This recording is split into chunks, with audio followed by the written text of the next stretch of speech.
We're going to actually make this a special podcast for the fireofficer.com tonight. We're live here in Kearney, Nebraska at the Les Lukert Conference with the Nebraska Society of Fire Service Instructors, and we're going to have a roundtable. We're going to talk about things in the fire service that are hot and the topics that are going on and try to answer some questions. So I'll be kind of your facilitator tonight and be your host, Doug Cline. And I'm going to let all the people at the front table introduce themselves, say a little bit about them, and we'll start on the right. Lucky me. You got to talk loud now. Yeah, Brian Zaitz. Teach this week in that short staff success class, so hope to see some faces in that. Elected board member to the ISFSI International, so proud to be representing them here at the Nebraska State Fire Service Instructors. Just looking to a good weekend. Looking forward to this roundtable, and like I said, ask questions and we'll start a conversation. It's not just going to be us answering questions. There's a lot of experience and knowledge in this room too, so we want to hear from everybody. Chris Naum from Command Institute, Chief of Training of the Command Institute in DC. 41-year fire service veteran. Been here to Nebraska a number of years. Gracious invitations, always a pleasure to come back. Former Vice President of the ISFSI and also a co-producer and co-director of the fireofficer.com and firegroundleadership.com with my esteemed colleague, Chief Doug Cline. So it's a pleasure to be here with everybody. Well, good evening. Tiger Schmittendorf. My full-time job is serving as the Deputy Fire Coordinator for the Erie County Department of Emergency Services and Homeland Security, which Buffalo, New York is our county seat. I manage 3 physical fire training academies, and I'm responsible for the recruitment, training, and mutual aid operations for our county's 97 fire departments and over 6,000 firefighters, which is my polite way of saying I'm really glad I'm here right now and not doing that stuff. But just to kind of break that down for you, we're a mixed county of about 1,200 square miles, and 92 of those 97 departments are 100% volunteer, 2 are combination, and the other 3 are career. So one thing I am proudest of is the fact that we are bucking the national trend of a decline in volunteerism. We're consistently bringing in 600 to 700 new volunteer firefighters every year into our county. And that's not by chance. And I like to consider myself a rookie firefighter with 35 years of experience, the last 25 of which have been largely focused on the recruitment and retention of volunteer firefighters, with helping a lot of folks realize success in that arena. And I'm so very, very honored to be here with you guys here. It's taken me years to break down Shane to say yes to bringing me here, and it finally worked. Or I saved up enough money to bribe him. You figure it out for yourself. So thanks for having me. My name is Jake Hoffman with Squad 5 Fire Training. I'm here this weekend. Taught 21st century firefighting, fire dynamics and tactics for the modern fire ground. Taught that today. That was a fantastic class, kind of a last-second addition to the conference schedule. And then throughout the rest of the weekend, I'm teaching technical rescue for small departments. I'm a career fireman with the city of Toledo, Ohio. I'm assigned to Rescue Squad 7. And I'm also a volunteer firefighter in Perrysburg Township, Ohio, one of our smaller suburbs of Toledo. And I'm your facilitator, I guess, tonight. And I'm Doug Cline. I'm an assistant chief with Erie County Fire Rescue, which is in the greater Grand Strand area of South Carolina. Myrtle Beach is what most people know. I am a co-producer with the fireofficer.com and the Fireground Leadership as well with Chris. I do very little to the Fireground Leadership side. I do mostly the stuff on the fireofficer.com. In our department, kind of like what Tiger is, we're a combination department. We're really small. We only cover like 1,252 square miles out of 40 houses, and we have 800 total members, about 360 of which are career, the rest are volunteer. And we also are seeing a real growth in our organization. We are currently in recruitment. We've recruited 5 times what we had initially in as active volunteers, and we're currently retaining somewhere around about 3.72% higher than what we did, or 3 times, almost 4 times higher than what most folks are seeing. So we've got a big growth. We currently have a huge grant that's helping us out in a lot of ways, and we're following a lot of the information that is going on in Erie County as well. I also have served as the president of the International Society of Fire Service Instructors.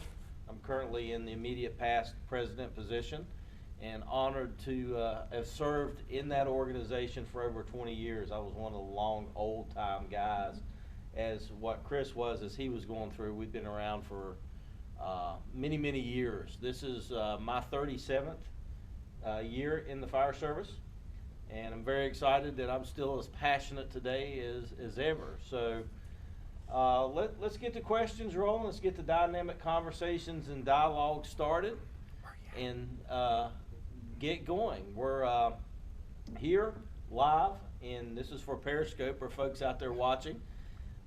If you want to go back and pick it up, if you're looking at or listening to this belated, it's at Cline 11 on Periscope. You can go back and pick up the conference. We're here in Kearney, Nebraska at the Les Lukert Conference with the Nebraska Society of Fire Service Instructors.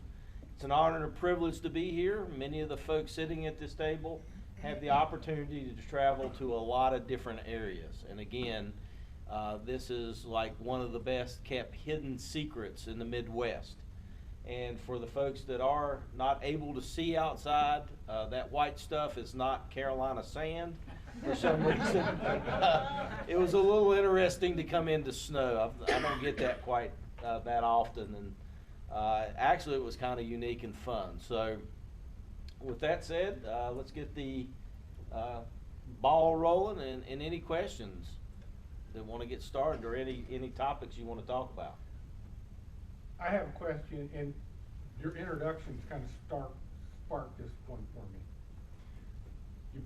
Both Doug and Tiger talked about growth in your volunteer organizations. What are you doing to facilitate that growth in your organization? Good question, 'cause that's what I was going to ask. Yeah, what we're seeing, the question on the table, just so that it's repeated and everybody can hear that well, is we sparked some thought process as to the growth in volunteerism. So what is spawning that activity, and what are we doing? I'm going to let Tiger take off on this one. Well, I can tell you in Erie County, the success that we're having is not by chance. We have a lot of things working in our favor. Like Doug's County down in South Carolina, we received a significant SAFER grant several years ago now, that basically we used as seed money, if you will, to branch out into a lot of different areas. And probably what I could tell you most about is that everybody looks for a silver bullet solution as to correcting the recruitment and or the retention problems. The reality is there is no silver bullet. It's an entire pillbox of silver bullets that you need to have in this day and age. We're talking on the way here about the advent of social media and web and all of that, and my reality of needing to be on all channels all the time is a distinct reality, especially when we're trying to connect with today's potential candidates. At Erie County, Emergency Services has taken on the lead role as being the clearinghouse for all recruitment and retention activities in our county. Our website, ivolunteerfire.org, is based upon the premise of the power of testimony and the power of referrals. And we have hundreds of firefighters who have shared their own individual role model profile of I volunteer fire because.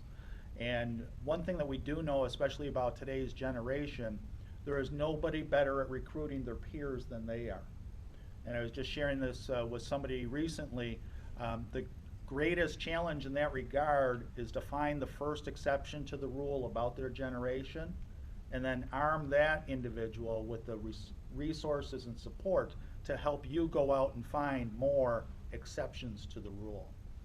As I'll share in my Xbox Live conversation tomorrow and Sunday, we tend to focus on generational gaps. I, in turn, focus on the opportunities for strong bonds and connections between the generations. Once we've identified and acknowledged and accepted that challenge to find the exceptions to the rule. Generationally, I think they get a bad name, bad stereotypes and bad perspectives. There are a lot of great young people out there that are eager to get engaged in our fire service. We have to have the willingness and the openness to change and accept their ways and also teach them our ways at the same time. So it's the efforts that we're doing at the county level of building a broad-based awareness of the opportunities to get involved in our 94 volunteer fire departments. But at the end of the day, it takes the trench work, the hand-to-hand combat of the local departments to get them in the door and keep them in the door.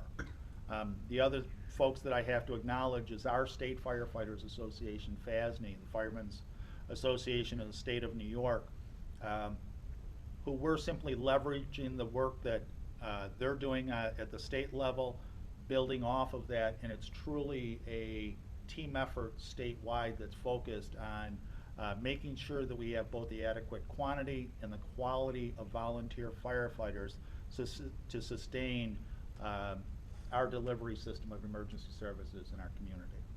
So hopefully that gives you a broad picture of our efforts.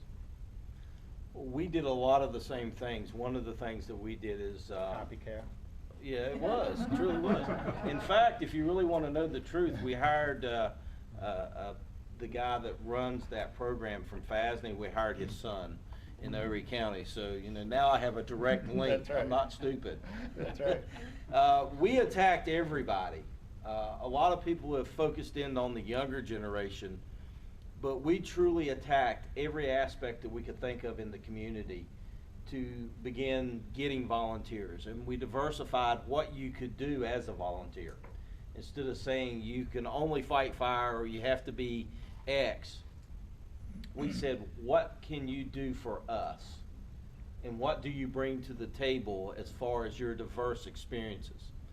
A good example of that is we have a fireboat, and we actually go out into the ocean because of the casino boats. Well, one of the people that we tapped for a volunteer was one of the casino boat captains. And guess what happened at that point in time? He began training our people. So that was an awesome opportunity to get him involved. And now we bring, you know, so much more diversity, you know, into the organization and what he did to train our folks off of his knowledge. He didn't fight fire. We didn't expect him to drive apparatus other than a fireboat, what he had a specific talent for. And that's what we're doing. We've tapped a lot of people that have business experience, and we've captured that. We, you know, took a lot of the people that are in the farming section of Horry County. Everybody thinks about the beach and high rises and hotels. Well, we go out to swamps, gators, and cottonmouths, and a lot of farming districts. So we took those people, and one of the quickest ways to get them involved is to get them to where they can drive an apparatus and pump an apparatus, especially when you're doing rural water movement. And those folks, you know, understand how to drive bigger apparatus because they're doing that. So we attacked everything. And one of the other areas with the grant program is we have a high school program. And we're beginning to turn huge results out of that high school program, which is in a 2+2+2 series. In other words, 2 years in high school, you transfer over and you're spending, you know, not quite 2 years in your associate degree, and then you can transfer up into the university. And we go to Horry Georgetown Tech, which is right there in the county. Coastal Carolina University is right there in the county. They have strong bonds. We've bonded with them, and we're seeing great results. Out of that program right now, currently, we have in the last 5 years, we're into the 5th year now, we've hired into the system in the county alone 6 individuals as career firefighters, and we probably have another 15 or so that are in the volunteer ranks and junior programs. So we're beginning to see that, and several have gone out to other colleges. There's 2 at Eastern Kentucky University, so we're seeing that, so that's good stuff. Yep. And I'll also put in a plug for Doug's state, and that is the South Carolina Firefighters Association also has a SAFER grant. Brian Reeby is a recruitment and retention coordinator, does a fantastic job of helping fire departments make all these pieces fit. And again, it's a concerted effort from the state level to the county level to the regional level and right down to the local individual departments. And I can tell you in 25 years of being engaged in volunteer recruitment and retention, the results speak for themselves. You get out of it what you put into it. So, you know, as I see media reports about departments that are going, you know, transitioning from volunteer to combination or career, and some in the reverse order and some of that, the very first question I ask is, what are you doing about your situation? And that's really where it starts. And you have to have, if we're not focusing on recruitment and retention in volunteer fire departments, what are we focusing on? Because all that other stuff is 100% useless without the proper quantity and quality of people to make it work. So that's where it starts. Doug and Tiger, now, is it home response for both of your counties, a combination thereof? Do you have shift work? What can you kind of tell us about the volunteer dynamic here, or where you're from? Okay, just to make sure everybody understands, he's asking what type of response systems do we use? Is it from home? Is it shift work? Is it any other dynamic? So I'll let you start, Tiger. In our county, ironically, it is 100% home response. We don't have any departments, despite the fact that they have direct access to large 50,000 people college campuses and things of that nature. Nobody's doing live-ins, nobody's doing really duty crews or any variation thereof. But you go, you know, just down the New York State Thruway over to the Rochester area, Monroe County, and virtually every combination thereof. I have the luxury of visiting firehouses all over the country and seeing different both response and delivery models. You know, you go to the Prince George's County and Montgomery counties, Maryland's and Virginia and those areas, and they're running entire fire departments, firehouses, using college kids who get free room and board in return for running calls. And I'm talking about volunteer fire departments that run between 5,000 and 7,000 calls a year, staffed entirely by volunteers. And it's not just the quantity of the calls that they get, but it's the quality of the calls that they get in that capital district. So I'm convinced that our solutions, one, are within our reach, and secondly, only limited by our sheer imagination and our sheer will and determination to accept change. And that's really what it comes down to. We're using a combination of about anything you can think of. We do have a lot of home response. That is, you know, a predominant component. What we're seeing is we have a lot of people that want to go stay at the firehouse. In a combination system as we are, we have busy crews in areas. One of our busy stations is actually a volunteer, all volunteer station, up until just recently when we did some standard of cover shifting of apparatus to make some, you know, thought process work in where we're going in the future. And we moved a heavy rescue into that station, but the engine that's there, the truck that's there, is all staffed by volunteers. And during the day, there's 2 or 3 people that are there every single day. And that area houses a lot of what I refer to as retired firefighters. And what happens is they'll spend their career, retire from in the mid-Atlantic to Northeast, and move to the county because of, you know, the quality of living, also the cost of living. And all these folks are there and they're involved. We have multiple people. And lack of snow. And lack of snow. that is true. But we got several guys that are retired from DC. We got folks that are retired from out of the metro DC area, out of Maryland. We have a guy that's retired from FDNY, and they're all hanging out at the stations. And then we have this, as Tiger stole, I stole it today in the class, by the way, the Xbox group.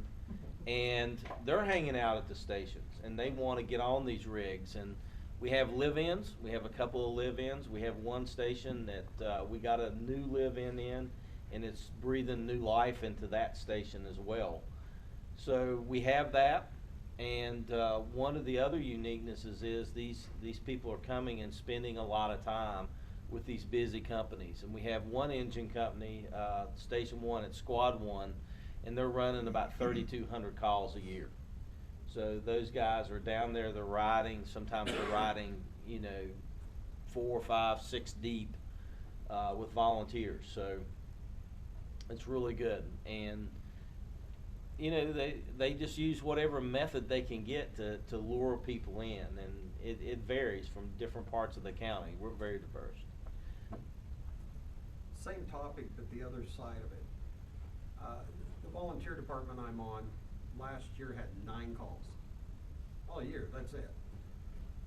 How do you keep your new recruits engaged? Because that wasn't a normal year. Just didn't have any fires. The question, so everybody hears it well, is how do you keep people involved? In his department last year, they had 9 calls for the entire year, which was a little abnormal, which is, I'm guessing, is lower than normal. How do you do that? I'm going to kind of go down the table a little bit and spread this out. Anybody want to take a shot at it? How do you keep them involved? You have to keep the drill night interesting. You have to make sure everybody understands it's worthwhile, that their time's appreciated, but you have to engage them. It has to be something that you want to be there, it's interesting. And that, of course, being if you are the chief or the training officer, that can be a bit of a challenge. But just keeping the interest level up, even without the emergency responses, if you can make drill night an interesting night to be there, and the other activities, something that makes people want to be there, you keep the people. I think the other critical part of that is the shared mission and goal of the organization. Why are we there to begin with? So regardless of the frequency or lack thereof, we have an understanding through effective leadership and a common bond of being a firefighter in that organization and our service to the community, understanding that if we only have 1 alarm a year, and the discipline that has to come about as a result of our leadership, that we have to train, we have a commonality of goal, objectives, and so forth. So, and that comes through the quality of interaction, whether it be through the formalization of our training, the drill nights and activities, but also the social activities that go along with it. So you maintain the bond through the highs and low points. You have that shared mission to understand that it is imperative that we train to maintain our skills, because we don't know if that second alarm out of those 9 that we have in that year is going to come tomorrow or 2 weeks or 2 months from now, and we have to have that level of preparedness for that. So the other part of it is just the quality of training that I think all of us instill. Just understanding that we have to maintain the skills and have that purpose and mission. And again, you may have difficulties in maintaining it, but it's a collective effort. So everybody has to shore everybody up and just keep it going forward. I think all of us have been there through our careers, through those peaks and valleys. And again, when we're running low on calls in a given week or a period of time, it's difficult to maintain that enthusiasm and showing up for a drill and preparing and running through the simulations and the repetitive nature. But it pays off in such a tremendous manner when you do get that call and everything comes together and you succeed in doing what you're out there to do. I think there's kind of 2 parts to that, and that's no easy challenge. In our county, I have volunteer departments that maybe do 40 runs a year, and I have some that are doing 4,000 and everything else in between. My own volunteer fire department, we did 840 runs last year, and we're considered rural. Operationally, what we're dealing with is what's commonly referred to as a low-frequency, high-risk events. Those 9 fires that they get, or those 9 calls that they get. That can only be addressed through consistent training and high-quality training. The other side of it is one of the stock phrases, you'll see me post it frequently whenever I see somebody doing the right things in their community, is treat every public interaction as a public service, public education, public relations, and recruitment opportunity. So if I'm in a department that only does 9 or say 40 runs a year, What am I going to do with all that extra time that I'm not going on runs? Look for every other opportunity for public education, public relations, and recruitment in the community, to the extent that the community doesn't know that you only went to 9 calls last year. What they see is an active fire department, vibrant, alive, and growing in their community that is everywhere all the time. But putting out fires is just one piece of it. And the other side of it is, you know what I would brag about the most in that department? They have an awesome fire prevention program. Unbeatable. I will take it to a level of something that we talked about in several meetings over the last probably 10 years, is we have a paradigm shift that's on us. And we have got to shift our mission again. Now, we're about as diverse as we can get in missions of what we respond. We're actually not a fire rescue department anymore, are we? We do so much more.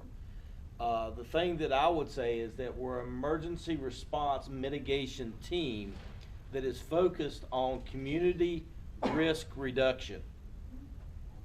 Community risk reduction goes into the public education side. It goes into fire prevention side, recruitment, retention. The change of behavior is what we're after. Part of what you will do doing that is make yourself so politically desirable that it's suicide for you not to get what you want because the public is demanding that you get it. So we're going to talk about Mrs. Jones, Mrs. Smith, Mrs. Rodriguez, Mr. Tiddlewink down the street here. Everything that goes into that is different about their environment. So your response, guess what? You could probably run a lot more than 9 calls. It's just you documented 9 fire responses. But what did you do you did not document? And that's where Tiger comes in saying what he said. If you're going and making sure Mrs. Smith's house is safe from slips, trips, and fall hazards, because now she's become a little unsteady in her gait because of, you know, some type of aging process, whatever that may be. Is that a response? Absolutely. It's a citizen assist response if you're looking in the Nsfsi reporting system. And law enforcement has mastered that, haven't they? What do they call that? Community policing. Absolutely. Right? So are Premise we checks and being in the community and doing absolutely. those types of So things. are we community risk reducing? So that's what you have to get into, and it's out of the box. If you sit in the class today with me, I talked about training and about developing the next generation training program. Well, we had 8 hours. Okay, we could have probably spent 3 weeks because I never got down into specifics of programs, but how you started doing a SWOT analysis, looking at strengths, weaknesses, opportunities, and threats. We started talking about gap analysis. One of the things that we do very poorly in emergency services is identify what the problems are and try to correct it, because we don't want to put ourselves out of a job. Well, if you're engaged in the community, that won't happen.